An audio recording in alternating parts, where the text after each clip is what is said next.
Hi friends, శనివారం మా ఇంట్లో పూజా విధానం చూపిస్తాను రండి. శనివారం ఇలా పూజ చేసుకోవడం వల్ల మనసుకి చాలా ప్రశాంతంగా ఉంటుంది. పైగా ఇంట్లో ఏమన్నా ఇబ్బందులు ఉన్నా, నెగిటివ్ ఎనర్జీ ఉన్నా మనకి తగ్గిపోతుందండి. నేనైతే నా చిన్న పూజా మందిరంలో ఇలా పూజ చేసుకుంటాను.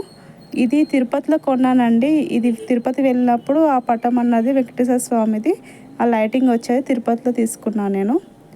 ఇలా చిన్నగా నేను నా పూజ గదిని అలంకరించుకున్నానండి. చూడండి, ఉన్న ప్లేస్లోనే నేను చిన్న చిన్న పటాలని పెట్టుకొని చిన్నగా చేసుకున్నానండి. ఈ పూజ కోసం నేను 2 రకాల నైవేద్యాలు తయారు చేసుకున్నాను. ఒకటి ప్రసాదం పులిహోర, ఇంకొకటి పాయసం అండి. సేమియా పాయసం చేసుకున్నాను ప్రసాదం కోసము. ఇవన్నీ చేయాలంటే తెల్లవారుజామున లేచి అన్నీ రెడీ చేసుకోవాలండి. మనము చేసుకున్నాక ముందుగా మనం పూజ స్టార్ట్ చేసే ముందు నేల మీద అస్సలు కూర్చోకూడదండి. ఒక చిన్న చాప లాంటిది పరుచుకొని కూర్చోవాలి. దానిపైన కూర్చొని పూజ చేసుకోవాలి. ముందుగా పటాలు తీసుకొని పటాలని శుభ్రంగా నేను బాగా శుభ్రంగా క్లీన్ చేసుకొని బొట్లన్నీ పెట్టుకున్నానండి. దేవుళ్ళకి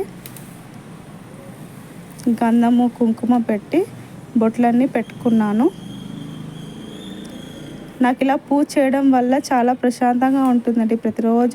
ప్రతిరోజు దీపారాధన చేయడం వల్ల మనసుకి చాలా ప్రశాంతత అనిపిస్తుంది. మనకి ఏ పని జరగకపోయినా ముందుగా మనం ఇలా చేసుకొని ఒక పని మొదలు పెడితే ఖచ్చితంగా దాంట్లో విజయం అనేది సాధిస్తామండి. దేవుడు మన చెంత ఉన్నాడు కాబట్టే మన కోరికలు అన్నీ, మన బాధలైనా ఏదైనా సరే దేవుడికి మనం చెప్పుకొని మనం తీర్చుకోగలుగుతున్నామండి. ఇలా దేవుడి పటాలకి అన్ని బొట్లు పెట్టిన తర్వాత పువ్వులతో మొత్తం అలంకరించుకున్నాను. దేవుళ్ళని మొత్తం పూలతో అలంకరించుకొని ఫ్రెష్ పూలతోటి ఇలా చేసుకున్నానండి. కింద నుంచి పై వరకు మొత్తం పువ్వులు పెట్టుకున్నాను నేనైతే. ఇలా పువ్వులు పెట్టుకొని ఇప్పుడు మనం చేసుకున్న నైవేద్యాలని దేవుడి దగ్గర పెట్టుకున్న తర్వాత దీపారాధన చేసుకోవాలండి. నేను దీపారాధన అయితే చేసుకుంటున్నాను.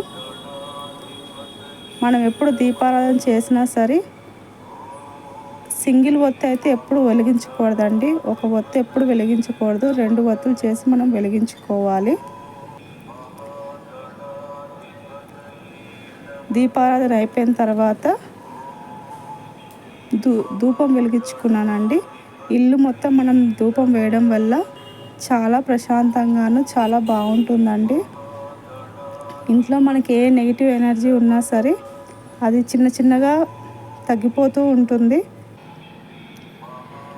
ధూపం పెట్టుకున్న తర్వాత ఫైనల్గా నేను కొబ్బరికాయ కొట్టుకుంటున్నాను. కొబ్బరికాయ కొట్టేసి హారతి ఇచ్చి పూజ ముగిస్తున్నానండి.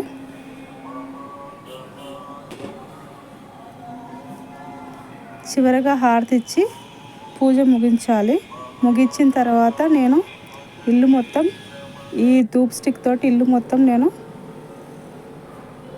ధూపం ఇచ్చుకుంటున్నాను. ఇల్లు మొత్తం మూలలకి ఇల్లు మొత్తం ఇలా ఇవ్వడం వల్ల చాలా బాగుంటుందండి. చాలా ప్రశాంతంగానూ ఉంటుంది. వారానికి ఒకసారైనా మనం ఇలాగా ధూపం అన్నది ఇంట్లో వేసుకుంటూ ఉండాలి. వేసుకోవడం వల్ల బయట నుంచి మనకి లోపల నుంచి మనం బయటకు వెళ్ళినా సరే ఏ నెగిటివ్ ఎనర్జీ అన్నది మన ఇంట్లో ఉండదండి. చాలా బాగుంటుంది. మనకి అనుకున్న పనులు కూడా త్వరగా నెరవేరుతూ ఉంటాయి. సో వారానికి ఒక్కసారైనా ఇలా ధూపం వేసుకుంటూ ఉండండి ఇంట్లో. Thank you. Please subscribe to my channel.